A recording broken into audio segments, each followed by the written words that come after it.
하나님의 백성은 하나님의 뜻에 물든 인생을 살아가는 사람들입니다. 하나님은 하나님의 백성을 하나님의 뜻으로 물들여 가시는 분이십니다. 우리가 예수님을 믿기 전에는 우리의 인생은 전적으로 우리의 뜻 가운데에 가득 차 있던 인생이었습니다. 우리는 나의 뜻을 이루기 위해 살았고 또 다른 사람의 이익보다는 나의 이익을 추구하며 살았던 삶을 살았습니다. 하지만 예수님을 믿은 후 성령님께서 우리의 영혼을 그리고 우리의 인생을 하나님의 뜻으로 물들여 가십니다. 그래서 예수님의 제자가 된 후부터 우리는 더 이상 나의 뜻이 아니라 하나님의 뜻이 무엇인지를 늘 고민하고 또 생각하고 또 선택하는 삶을 살게 됩니다. 예수님을 믿기 전에는 나의 나라, 나의 뜻을 이루기 위한 삶을 살았다면 예수님을 믿은 후 이제는 하나님의 나라를 위해 하나님의 나라의 확장을 위해 살아가는 삶을 우리는 살아가게 된 것입니다. 오늘 말씀은 바벨론에 끌려온 다니엘이 이제 본격적으로 바벨론에서의 삶을 시작하는 모습을 우리에게 보여주고 있습니다. 다니엘이 바벨론이라는 이 낯선 나라, 특별히 하나님을 알지 못하는 이방 나라에 머물면서 비록 어려움 가운데에 그 나라에 들어가게 됐지만 하나님의 뜻 가운데에 물들어 있는 다니엘을 통해서 이 바벨론이라는 나라가 점점 하나님의 뜻 가운데에 물들어 가는 모습을 우리는 다니엘서의 말씀을 통해서 보게 됩니다. 그러나 그 일이 쉽지만은 않았습니다. 다니엘서의 말씀을 보면 하나님의 뜻에 물든 다니엘이 바벨론에서 하나님의 뜻을 선택하고 순종하기 위해서 몸부림치는 모습을 우리에게 종종 보여주고 있습니다. 오늘 본문도 그 모습 가운데의 하나라고 할 수가 있습니다. 우리는 이 땅을 살아가면서 하나님의 뜻을 이루며 사는 삶이 그리 쉽지 않다는 것을 잘 알고 있습니다. 여러 가지 이유가 있습니다.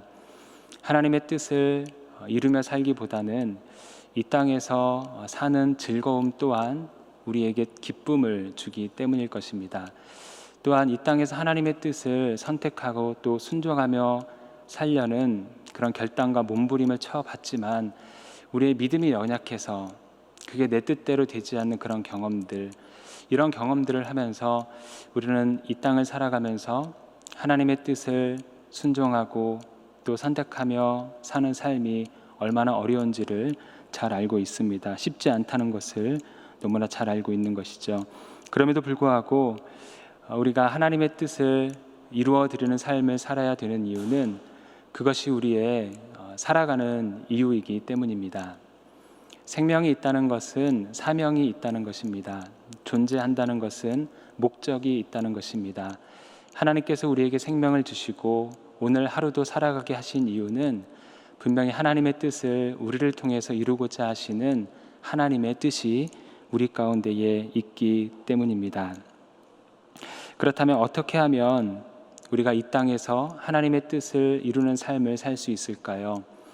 바벨론이라는 낯선 땅에서 하나님의 뜻을 이루며 살아가는 다니엘의 모습을 통해서 우리가 어떻게 하면 우리의 삶의 현장에서 하나님의 뜻을 이루어드리고 또 하나님께 영광을 올려드릴 수 있는 삶을 살 수 있는지, 이런 내용에 대해서 오늘 말씀을 통해서 함께 깨닫고 은혜 나누기를 원합니다. 첫 번째로 다니엘은 구별된 삶으로 하나님의 뜻을 이루어 갔습니다. 바벨론이라는 그 낯선 나라에서 다니엘은 구별된 삶으로 하나님의 뜻을 이루어가는 삶을 살았습니다. 오늘 본문 함께 읽은 8절 말씀을 다시 한번 보도록 하겠습니다.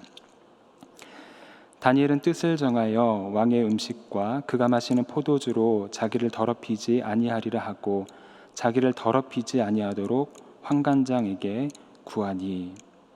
우리가 잘 알고 있는 이야기 가운데에 나오는 구절입니다. 바벨론의 느부갓네살 왕이 다니엘을 비롯한 남유다의 젊은 인재들을 포로로 데려온 후 그들에게 바벨론식 교육을 시키고 그리고 그들에게 왕의 음식과 포도주를 먹고 마시도록 그들에게 주고 있는 상황입니다. 하지만 다니엘은 뜻을 정하고 왕의 음식과 포도주를 거절했습니다.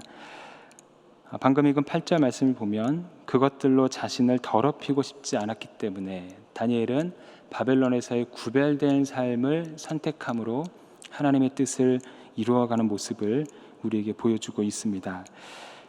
당시 바벨론의 음식은 대부분 우상 숭배 때 드려졌던 제사의 음식 중 하나였습니다. 그리고 그들이 먹고 마셨던 음식은 하나님께서 율법을 통해서 금지하셨던 음식들도 그 가운데 있었습니다. 그렇기 때문에 다니엘은 스스로 결단을 한 것이죠.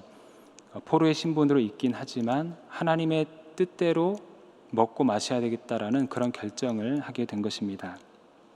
또한 그 음식은 왕이 내려준 음식이었습니다. 그 음식을 먹고 마신다는 것은 왕에 대한 충성을 보여주는 그런 모습이었습니다.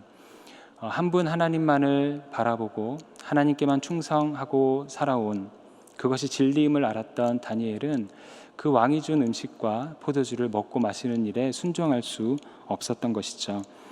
다시 말하면 단순히 어떤 특정한 음식을 거부했다라기보다는 하나님 외에 다른 무언가에게 순종하기를, 충성하기를 거부한 다니엘의 모습을 우리는 보게 되는 것입니다. 이처럼 다니엘은 구별된 삶을 살았습니다. 주의해야 될 것은 분리된 삶은 아니었습니다. 다니엘이 바벨론이 이방 나라라고 해서 또 부정한 음식이라고 해서 그것을 떠날 생각을 하지 않았습니다. 어떻게 하면 바벨론을 탈출할 수 있을까 이런 고민을 다니엘은 하지 않았습니다. 다니엘은 하나님의 섭리 가운데 살아가는 사람이었습니다. 분명히 자신의 인생의 걸음 가운데에 바벨론이라는 낯선 땅에 보내신 하나님의 뜻이 있을 것이라는 그런 믿음을 가지고 살았습니다. 그래서 그의 고민은 어떻게 하면 탈출할까가 아니라 어떻게 하면 이 상황 속에서도 하나님의 뜻을 이루어드릴 수 있을까? 나를 이곳 가운데 보내신 하나님의 뜻은 과연 무엇일까? 이런 고민 가운데에 나아갔던 것입니다. 바벨론에 머물러 있지만 그곳에 동화되지 않고 구별된 삶을 우리에게 보여주고 있고, 구별된 삶으로 하나님의 자녀됨을 드러내고 있고, 구별된 삶으로 하나님의 뜻을 바벨론에서 펼쳐나가고 있는 모습입니다. 팀 켈러 목사님이 일과 영성이라는 책에서 이 땅을 살아가는 그리스도인들이 겸손하면서도 또 비판적인 자세로 문화에 참여해야 한다고 그런 이야기를 하고 있습니다. 책의 내용을 한번 보시면 문화적인 텍스트에서 몸을 빼내면 죄스럽다는 느낌이 덜 들지 모르지만 실은 어리석기 짝이 없는 짓이다. 두터운 신학적 시각을 가져야 한다. 그래야 무작정 도망치거나 무절제하게 소비하는 오류를 범하지 않고 겸손하면서도 비판적인 자세로 문화에 참여할 수 있다. 그러니까 세상에서 몸을 우리가 빼버리면 오히려 그것이 우리에게 죄책감을 덜 줄 것처럼 보이지만 사실은 그런 것이 아니라 겸손하면서도 비판적인 자세로 그 문화에, 세상에 참여해야 한다. 그 안에서 구별된 삶을 드러내야 한다라는 그런 이야기를 하고 있는 것입니다.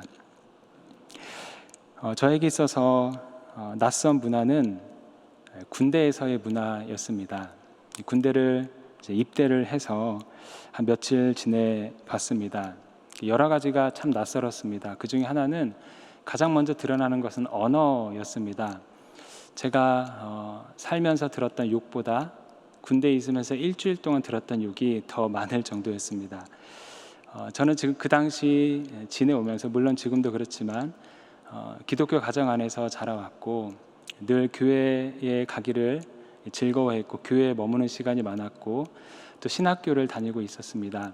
그렇기 때문에 군대의 문화는 굉장히 저에게 낯설었습니다.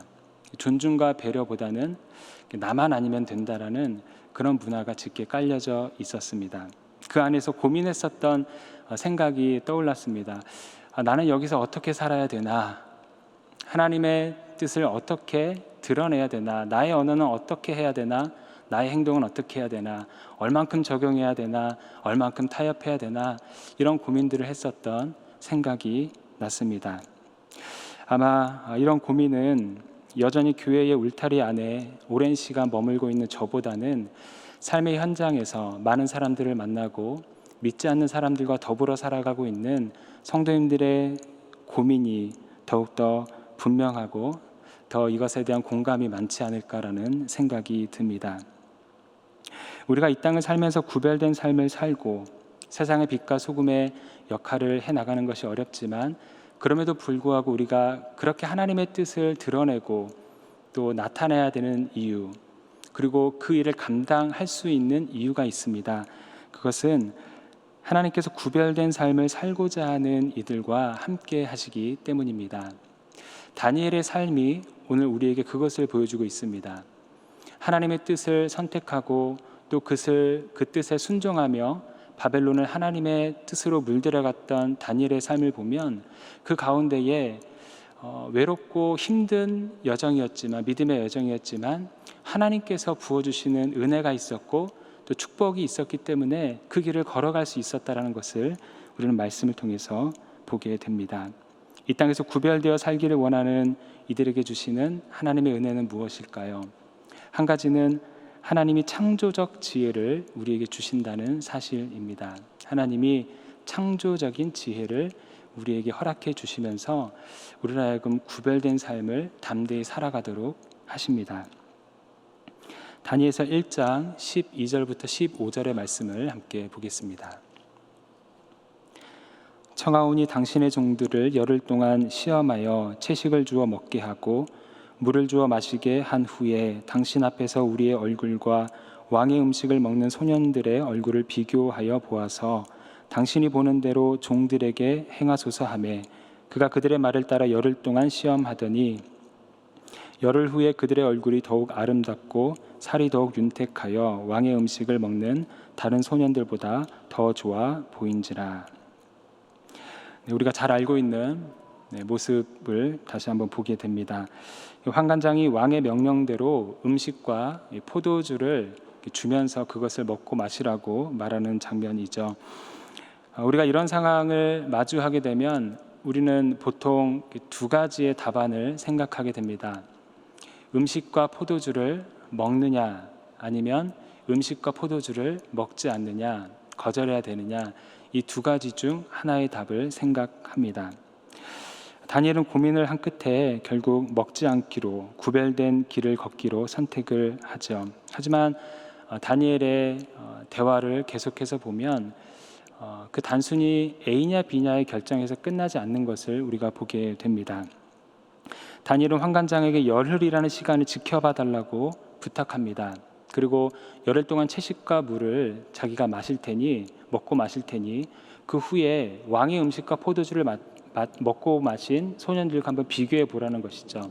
그리고 우리가 잘 알고 있듯이 결과를 봤을 때 다니엘과 세 친구들의 얼굴이, 그 모습이 훨씬 더 보기 좋았다고 성경은 기록하고 있습니다. 하나님께서 다니엘에게 창조적 지혜를 주셔서 새로운 답을 제시하고 문제를 풀어가도록 하신 것입니다. 우리가 겉으로 보기에는 먹느냐 마느냐 두 개의 답만 있는 것처럼 보이지만 하나님께서 그런 고민을 하고 있는 구별된 삶을 살고자 하는 하나님의 사람에게 창조적인 지혜를 부어주셔서 하나님의 뜻을 선택하게 하시고 그 선택을 한 그 길 가운데에 어려움을 겪지 않도록 그 뜻을 이루어 가시는 그런 모습을 오늘 우리는 다니엘의 모습을 통해서 보게 되는 것이죠. 창조적 지혜는 한다 안 한다, 먹는다 안 먹는다, 이 두 개의 선택 사이에 있는 새로운 답안이라고 할 수가 있습니다. 창조적 지혜는 방법, 하우에 대한 내용이라고 할 수가 있습니다. 하나님은 우리에게 창조적 지혜를 심어주셔서 이 땅 가운데에 하나님의 뜻을 선택하고 걸어가는 그 힘든 과정 가운데에 그 뜻을 걸어가게 하시고 또 힘을 주시고 또 이기게 하시는 삶으로 우리를 인도해 주시는 것입니다. 네 명의 친구가 중풍병자를 데리고 예수님을 찾아갔습니다. 고치고자 하는 마음을 가지고 예수님을 찾아갔지만 예수님이 머물고 있는 집에 사람이 너무 많아서 예수님 앞으로 다가가지를 못하게 됐습니다.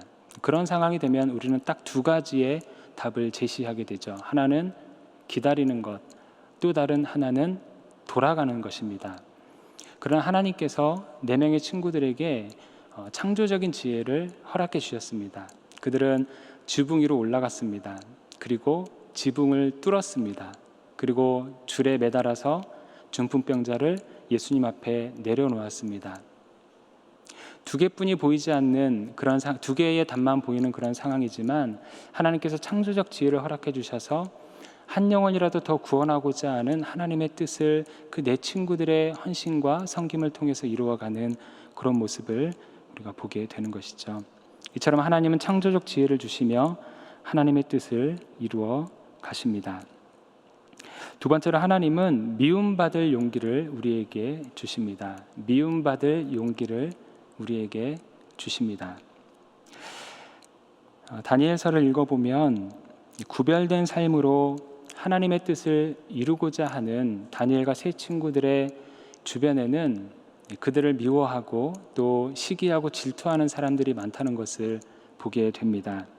다니엘서 3장 12절의 말씀을 보시면 이제 몇 유다 사람 사드락과 메삭과 아벳느고는 왕이 세워 바벨론 지방을 다스리게 하신 자이거늘 왕이여 이 사람들이 왕을 높이지 아니하며 왕의 신들을 섬기지 아니하며 왕이 세우신 금신상에게 절하지 아니하나이다. 이 구절은 바벨론의 지혜자들이 다니엘의 세 친구 사드락과 메삭과 아벳느고가 왕이 만든 금신상에 절하지 않는 모습을 보고는 쏜살같이 달려가서 그들의 잘못을 왕에게 고자질하고 있는 그런 장면입니다. 또 한 구절의 말씀을 보겠습니다. 다니엘서 6장 11절과 12절의 말씀입니다. 3장에서의 말씀은 다니엘의 세 친구들의 모습이었다면 이 6장의 말씀은 다니엘의 모습을 우리가 보게 됩니다. 그 무리들이 모여서 다니엘이 자기 하나님 앞에 기도하며 간구하는 것을 발견하고 이에 그들이 나아가서 왕의 금령에 관하여 왕께 아뢰되 왕이여 왕이 이미 금령에 왕의 도장을 찍어서 이제부터 30일 동안에는 누구든지 왕 외에 어떤 신에게나 사람에게 구하면 사자굴에 던져 넣기로 하지 아니하였나이까 하니 왕이 대답하여 이르되 이 일이 확실하니 메대와 바사에 고치지 못하는 규례니라 하느니라. 이 말씀은 30일 동안 왕 외에 또 누군가에게 무언가에게 절하거나 간구하면 사자굴에 들어갈 것을 알고도 하나님께 간구하며 기도했던 다니엘의 모습을 본 바벨론의 지혜자들이 또 그 모습을 보고는 왕에게 달려가서 다니엘의 잘못을 고자질하는 그런 모습을 우리에게 보여주고 있습니다. 이처럼 다니엘과 세 친구들은 정말 신실하게 바벨론에서 하나님 원하시는 뜻을 선택하며 하나님의 뜻을 이루는 삶을 살았지만 그들의 주변에는 그들을 좋아하고 그들을 지지해주고 또 그들을 격려해주는 사람만 있었던 것은 아닙니다. 하나님의 은혜로 높은 자리에 올라가게 되자 그들을 어떻게 해서든 끌어내리려고 하는 바벨론의 지혜자들이 그들 주변에 많이 있었습니다. 다니엘서의 성경을 읽어보면서 조금 상상력을 발휘해 보며 다니엘의 주변 사람들을 한번 생각해 봤습니다.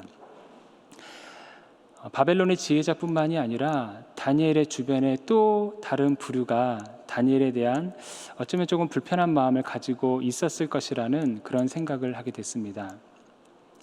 왕이 왕의 음식과 포도주를 다니엘과 세 친구들에게만 준 것이 아니었죠. 다니엘과 세 친구들을 포함해서 남유다에서 데리고 온 다른 여러 소년들에게도 똑같이 그것을 제시했습니다. 그런데 성경은 다니엘과 세 친구만 그것을 거절했다고 보여주고 있습니다. 다시 말하면 다니엘과 세 친구 외에 많은 사람들이 그냥 대수롭지 않게 왕이 준 음식과 포도주를 먹고 마시는 선택을 했었다는 것이죠. 그런 사람들이 다니엘과 세 친구들의 모습을 보면서 어떤 생각이 들었을까요? 한번 상상력을 발휘해 봤습니다. 인간적으로 이런 생각이 들지 않았을까요? 참 유별나다. 너만 하나님 믿냐? 나도 하나님 믿는다. 뭐 그렇게 티나게 믿음을 드러내냐? 이런 마음이 그들 가운데 있지 않았을까 생각이 듭니다. 이러한 다니엘과 세 친구, 신실했던 그들의 주변 사람들을 보면서 한 가지 생각하게 되는 것은 우리가 구별된 삶으로 하나님께 영광을 올려드리고 정말 이 땅을 살아가면서 예수 그리스도의 제자로서 살아가는 길에 있어서 필요한 것이 있다면 그것은 용기인데 그 중에 하나는 미움받을 용기는 아닐까, 이런 생각을 하게 된 것입니다. 우리는 때로 하나님의 시선보다 사람의 시선을 더욱 의식할 때가 있습니다. 하나님의 뜻이 분명하지만 사람들에게 미움받을 것이 두려워서 하나님의 뜻을 선택하지 못했던 연약함도 우리에게 있습니다. 다니엘과 세 친구에게 하나님께서 미움받을 용기를 허락해 주셨습니다. 그래서 사람들보다 하나님을 의식하게 하시고, 때로는 미움받다 하더라도 그것이 진정 하나님의 뜻이라면 그 뜻을 선택할 수 있는 용기를 하나님께서 그들에게 허락해 주셨습니다. 그리함으로써 어려운 그 구별된 삶, 하나님의 자녀된 삶을 살아갈 수 있도록 하셨던 것이죠. 세 번째는 하나님은 고독의 신비를 누리게 하십니다. 고독의 신비를 누리게 하심으로 우리로 하여금 이 땅 가운데에서 하나님의 뜻을 쫓아 살아가도록 하십니다. 다니엘의 삶은 고독한 삶이었습니다. 왕의 음식을 거절하는 멋진 모습을 우리에게 보여주고는 있지만 사실 유별나 보이는 다니엘의 모습으로 인해서 왠지 모르는 동료들과의 거리감이 있지 않았을까, 이런 생각이 듭니다. 왕의 꿈을 해석해 주면서 아주 높은 자리에 오르게 됐습니다. 하지만 그 역시 고독한 길이었습니다. 포로의 신분으로 아주 높은 자리에 오르긴 했지만 올라보니 자신을 미워하고 시기하고 깎아내리려는 사람만 있는 고독한 길을 다니엘은 걸어야 했습니다. 이처럼 믿음의 길은 고독의 길입니다. 예수님도 십자가를 홀로 지고 십자가를 향해 걸어가셨고, 그 고독의 길의 끝에서 부활하심으로 우리에게 하나님께서 허락하시는 구원의 기쁨을 허락해 주셨습니다. 존 맥스웰 목사님은 열매 맺는 지도자라는 책에서 이러한 크리스찬의 고독 그리고 홀로 있음이 신성한 자리다라는 이야기를 합니다. 책의 내용을 제가 한번 읽어보도록 하겠습니다. 만일 당신이 어떠한 대의를 위해 전폭적으로 헌신한다면 세상은 당신을 이해하지 못할 것이며 당신은 혼자가 될 것이다. 무리와 더불어 일치하는 것은 인간적이지만 홀로 서는 것은 신성하다. 조수를 따라 표류하듯 사람들을 따르는 것은 인간적이지만 조수를 저항하여 원리를 따르는 것은 신성하다.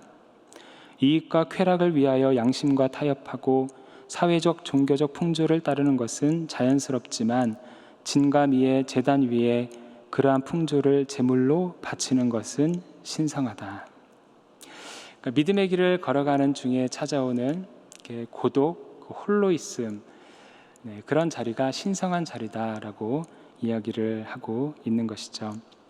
믿음의 여정을 가는 중에 겪는 이러한 고독의 자리가 축복이 되는 이유는 우리에게 있어서 고독의 자리는 외로움의 자리가 아니라 오히려 하나님을 더욱더 깊이 만날 수 있는 축복의 자리가 되기 때문입니다. 경청기도라는 책에서 고독에 대한 아주 멋진 말을 소개하고 있습니다. 제가 이 문장을 처음 접하게 됐을 때 제가 고민하고 있고 또 기도하고 있었던 내용은 이 고독에 대한 부분이었습니다. 크리스천으로 살고 또 목회자로 살아가는 것이 이 고독, 또 외로움, 홀로 있음에 대해서 정말 하나님의 은혜가 있어야지만 이겨낼 수 있는 부분이라는 그런 고민과 그런 깨달음을 경험하고 있는 찰나에 이 문장을 만나게 됐는데 큰 위로가 되었습니다. 이렇게 말하고 있습니다. 고독은 세상에 등 돌리는 것이 아니라 하나님께로 얼굴을 돌리는 것이다. 그러니까 우리가 세상을 살면서 때로는 믿음을 가진 자로서 세상의 뜻을 외면하고 또 세상의 가치관을 또 외면하는 선택을 하면서 등을 돌리게 되지만 그것이 등을 돌리는 것 같지만 사실은 그것이 하나님을 더욱더 바라보게 되는 모습이라는 이야기를 하고 있는 것이죠. 사랑하는 여러분, 하나님은 우리의 구별된 삶을 통해서 하나님의 뜻을 이 땅 가운데에 이루어가고 계십니다.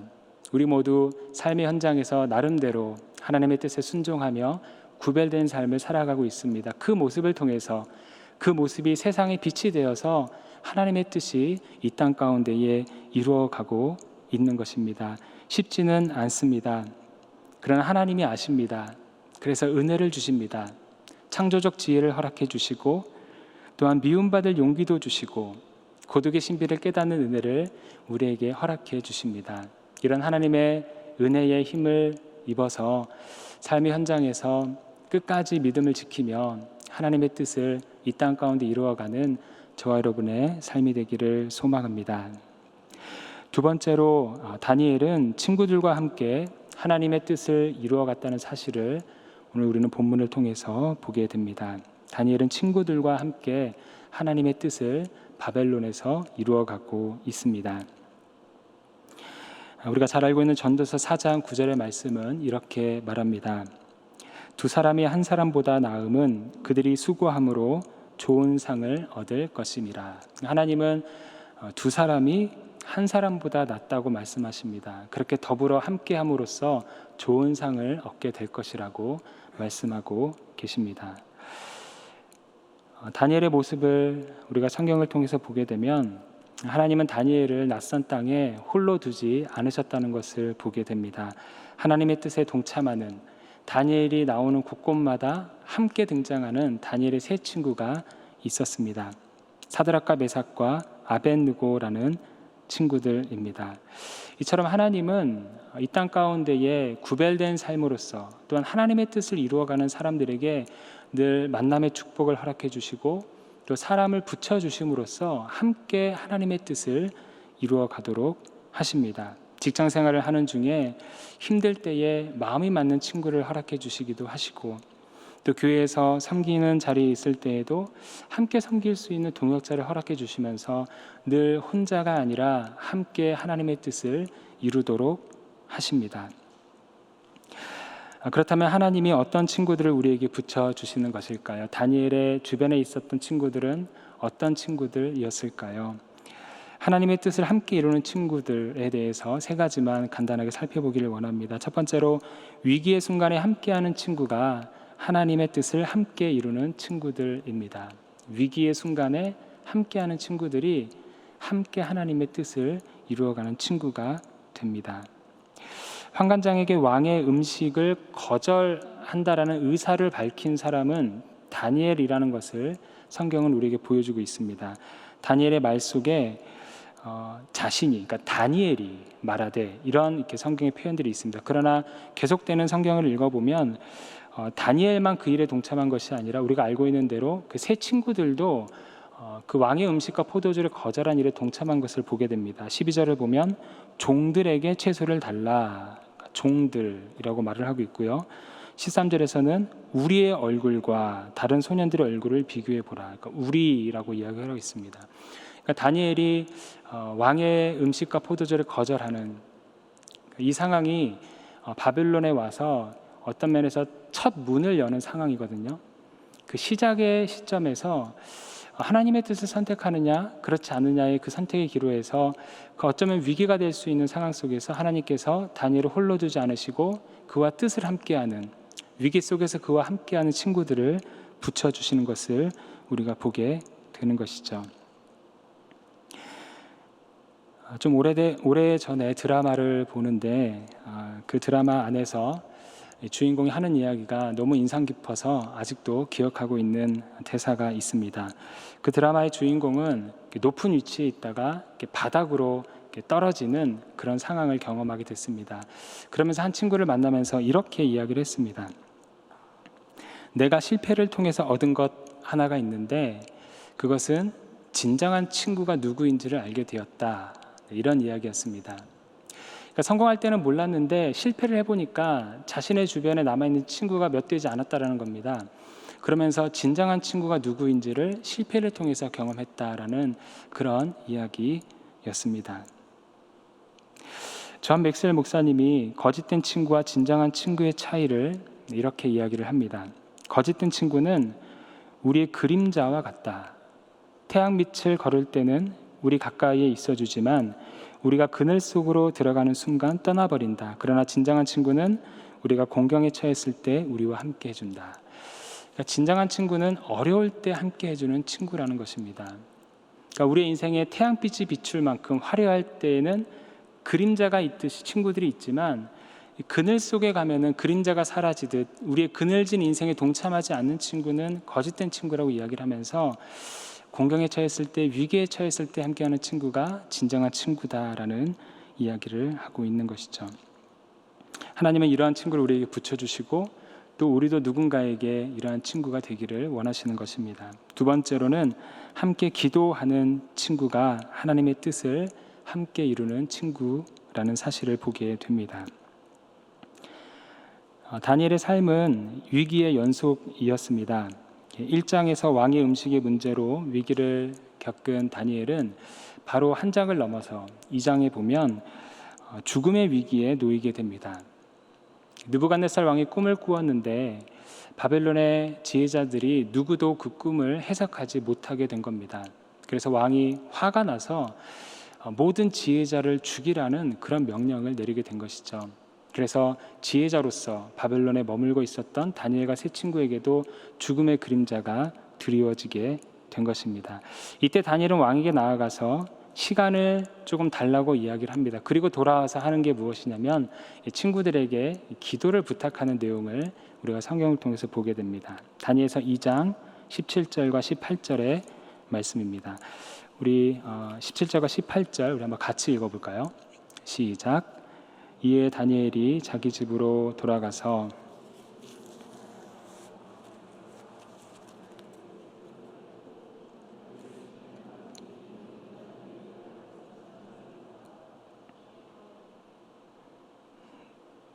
마지막에 보면 그들로 하여금 구하게 하니라. 대면 예배를 오랜만에 드려서 성경을 읽는데 마지막에 보면 구하게 하니라 이렇게 기도 부탁을 하는 다니엘의 모습을 우리가 보게 됩니다.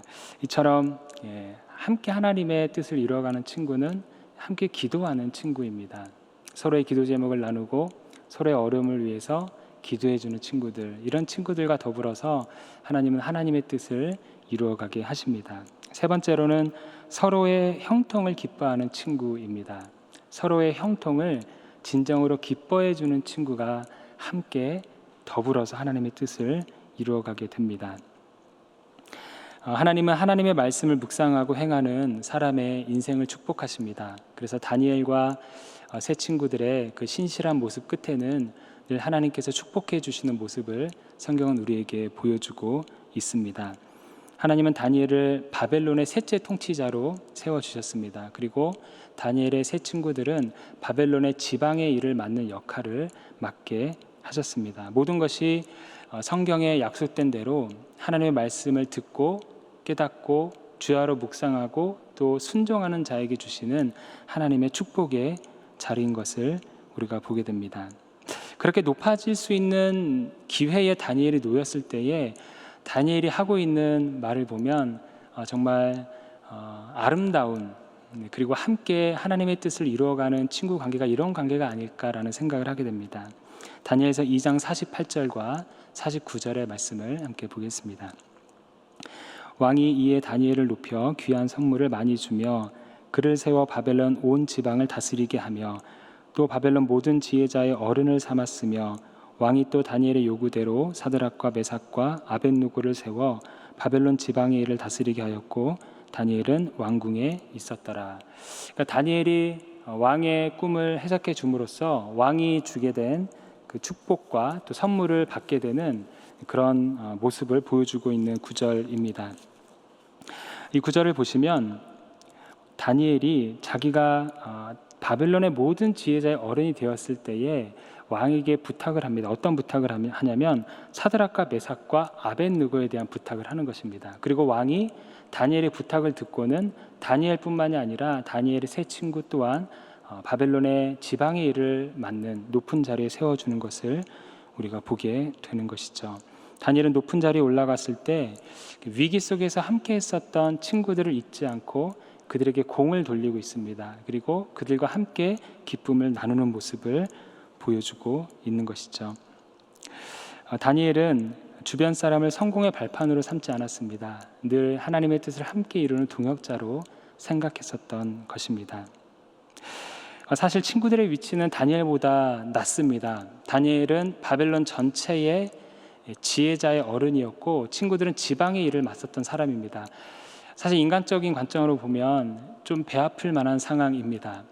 기도도 같이 하고 위기도 같이 겪었고 어려움도 같이 겪었는데 다니엘은 높은 위치에 올라가고 세 명의 친구는 그보다 좀 못한 자리에 있게 되는 것을 우리가 보게 됩니다. 그러나 인간적으로는 그렇지만 성경 어디에 보아도 다니엘과 세 친구의 불화에 대한 이야기는 전혀 나오지 않습니다. 아름다운 친구 관계의 모습입니다. 우리가 사촌이 땅만 사도 배가 아프다고 하는데 서로의 잘됨을 진심으로 기뻐해주고 또 추천해주고 내 친구가 나보다 더 높은 자리에 있더라도 진심으로 기뻐해주는 그런 관계를 우리는 다니엘과 세 친구의 모습을 통해서 보게 되는 것이죠. 사랑하는 여러분, 하나님은 우리의 인생 가운데에 진정한 친구를 만나게 하십니다. 그렇게 함으로써 하나님의 뜻을 함께 이루어 가도록 하십니다. 위기에 함께하는 친구를 만나게 하시고요. 서로 기도하는 친구를 만나게 하십니다. 나의 잘됨을 진심으로 기뻐해주는 친구를 우리가 살아가는 동안에 만나게 하십니다. 오늘 하루 말씀을 기억하며 한번 주변을 돌아보면서 하나님께서 인생길에 허락해 주신 귀한 친구들 또 동역자들을 생각하며 감사하는 마음을 갖는 저와 여러분이 되기를 원합니다. 물론 이 땅에서의 인간관계는 완벽할 수 없습니다. 완전한 친구, 완벽한 친구는 없습니다. 하지만 염려하지 말 것은 예수님이 우리의 진정한 친구가 되어주시기 때문입니다. 예수님은 요한복음에서 우리를 친구로 삼으셨다고 그렇게 말씀하셨습니다. 예수님은 우리가 위기 가운데 있을 때에 우리를 떠나지 않으시고 우리와 함께 하시는 분이십니다. 제자들이 풍랑 가운데 있을 때에, 사람들이 아픔 가운데 있을 때에, 사람들이 누군가가 죽었을 때에 예수님은 그들 곁을 떠나지 않으시고 늘 그들과 함께 하신 친구로서 우리에게 보여주셨습니다. 예수님은 제자들을 위해 중보기도 하셨고 성령님은 지금도 우리를 위해 간구하고 계십니다. 예수님은 우리의 형통을 누구보다 기뻐하시고 우리가 잘 되도록 힘을 불어넣어 주시고 우리의 길을 인도해 주시는 분이십니다. 진정한 친구 되시는 주님과 함께 그리고 하나님께서 허락해 주시는 우리 주변의 소중한 친구들과 함께 이 땅에서 하나님의 뜻을 이루어가는 저와 여러분의 삶이 되기를 소망합니다. 말씀을 맺도록 하겠습니다. 하나님은 십자가의 보혈로 열방을 하나님의 뜻으로 물들고 계십니다. 예수 그리스도께서 십자가에 흘려주신 그 보혈로 인해서 이 땅이 서서히 하나님의 나라로 물들어가고 있습니다. 하나님 오늘 말씀을 통해서 우리를 그 일에 다시 한번 부르고 계십니다. 이 땅에서 하나님의 뜻을 쫓아 사는 삶이 힘들고 버거울지 모르지만 포기하지 말라고 말씀하고 계십니다. 하나님께서 함께 하신다고, 하나님께서 소중한 친구들을 붙여주신다고 말씀하고 계십니다. 이 말씀을 기억하며 하나님의 뜻을 이 땅 가운데 이루어가는 저와 여러분의 삶이 되기를 주님의 이름으로 축원합니다. 하나님 감사합니다. 오늘도 말씀을 통해서 하나님께서 허락해 주신 이 땅에서의 삶을 우리가 어떻게 살아야 되는지 깨닫게 해주심에 감사를 드립니다. 하나님, 우리가 삶의 현장에서 하나님 기뻐하시는 삶의 모습으로 나아가기를 원합니다. 힘든 길이지만 하나님 우리에게 창조적 지혜를 허락해 주시고 또 미움받을 용기를 주시고 고통의 신비를 깨달을 수 있는 은혜를 허락하여 주시기를 원합니다. 또한 혼자이면 어려운 인생길 그리고 혼자이면 감당할 수 없는 하나님 나라의 큰 뜻을 하나님께서 선물로 주신 동역자들 또 가족들 친구들과 함께 더불어서 하나님의 뜻을 이루어갈 수 있는 우리 모두가 될 수 있도록 하나님 축복하여 주시옵소서. 감사를 드리며 예수님의 이름으로 기도합니다. 아멘. 하늘에 계신